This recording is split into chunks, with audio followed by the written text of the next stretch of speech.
back. So my son Leif is going to be filming our expeditionary canoe kitchen setup. Raw, cold day here in Hubbardton. The blue sky and maybe even a little bit of filtered sun finally poking through. We're trying to keep our spirits up, but really excited to show you this. If this doesn't get you stoked, I don't know what's gonna. I don't have the intricacies that really tie this thing together, but I think I can give you the general idea. This is for a pretty big trip that I would anticipate having quite a number of participants on, and probably at least 3 to 4 boats. Not to haul just this gear alone, but just in general. Probably wouldn't carry this much if I had some really serious portages on the trip. So lots of things to go over. We better get started. First of all, this is that silicone impregnated tarp I told you about before.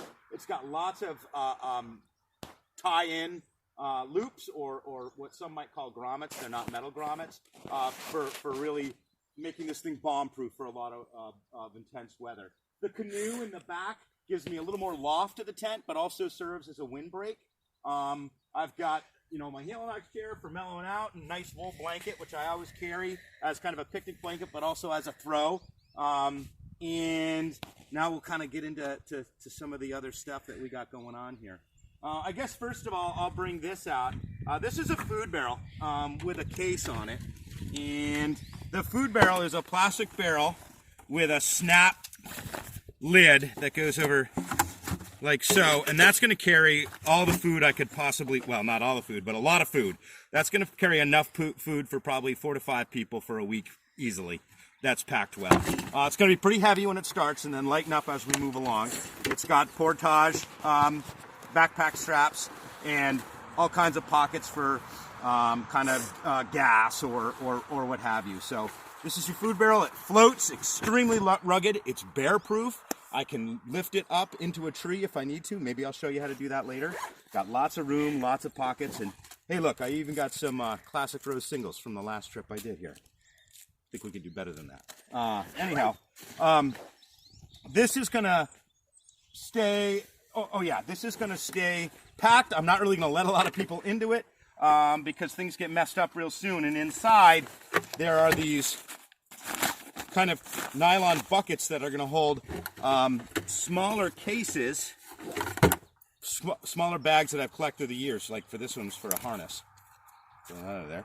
And that's going to have labeled or duct taped labels on breakfast, lunch, dinner, and what's in there. So I know exactly what's in there all the time. These are really nice because they stack in a way that allows me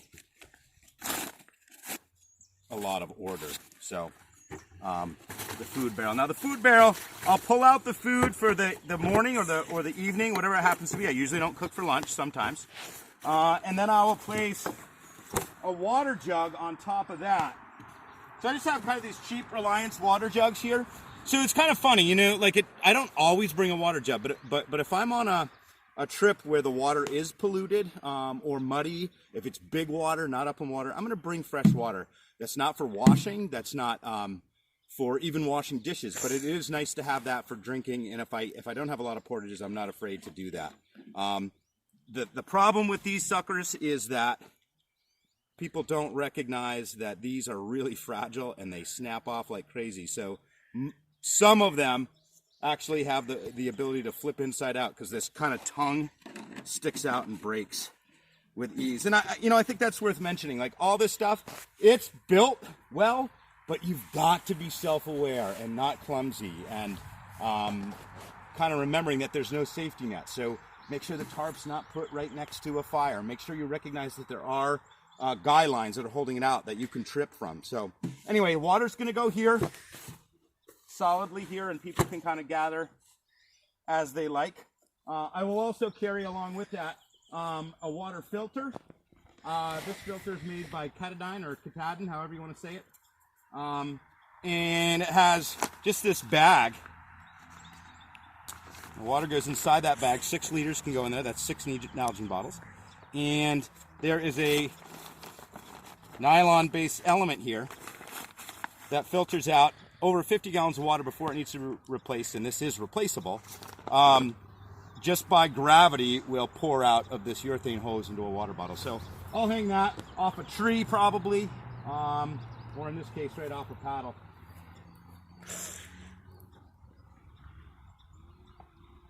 This is a dromedary bag, which I will also carry. That dromedary bag just holds water, and it's really nice to have that when we're on the water and we don't have a constant fresh water source. When we do, I'll fill up not only my water bottle or the group's water bottle, but also fill up this 6 liters. So that's 6 Nalgene bottles, and I can use that throughout a day if I don't have another fresh water source. So really nice to have that drom bag there as well.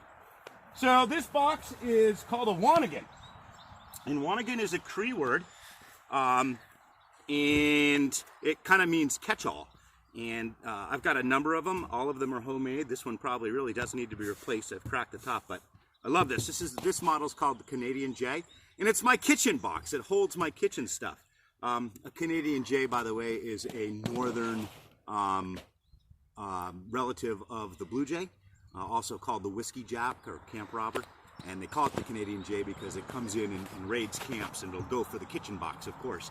So it's just a wooden box. I hold it together. I tie it together. It's built for the berth of the canoe. Inside, I've got this removable tray that's going to hold spices and utensils, what have you. Everybody's cookware might fit right in there. And then I carry my old green box stove. And these are really reliable stoves, these old Coleman stoves. If you don't mind tinkering with them, you can get them to work extremely well. I have a lot of them. I collect them. They're pretty cheap. The new ones are not as good, but if you don't mind tinkering, getting an old one at a garage sale is worth it. They run on white gas. And I'm just placed this on this table.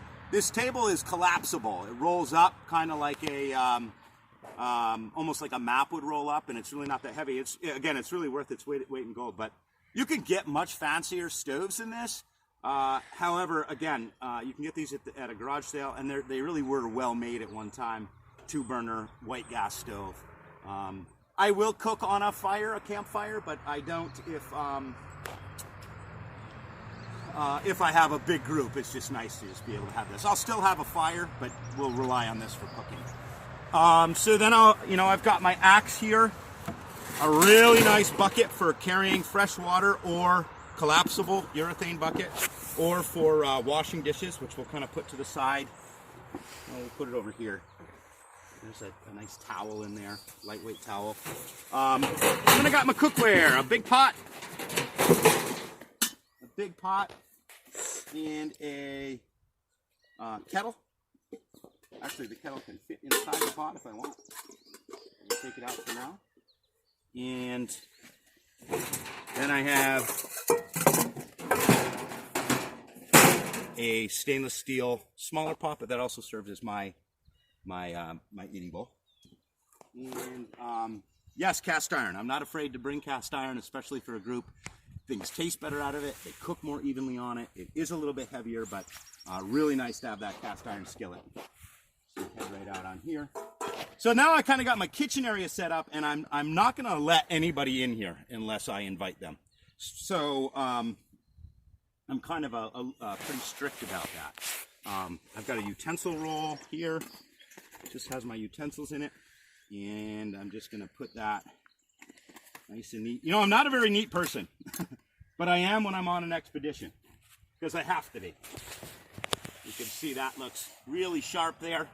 Then I have my coffee mug and a reflector oven, which we'll talk about later. But basically this apparatus, if I step out here, opens up. Here we are in the beginning of the season, so I do know that this needs a little bit of repair.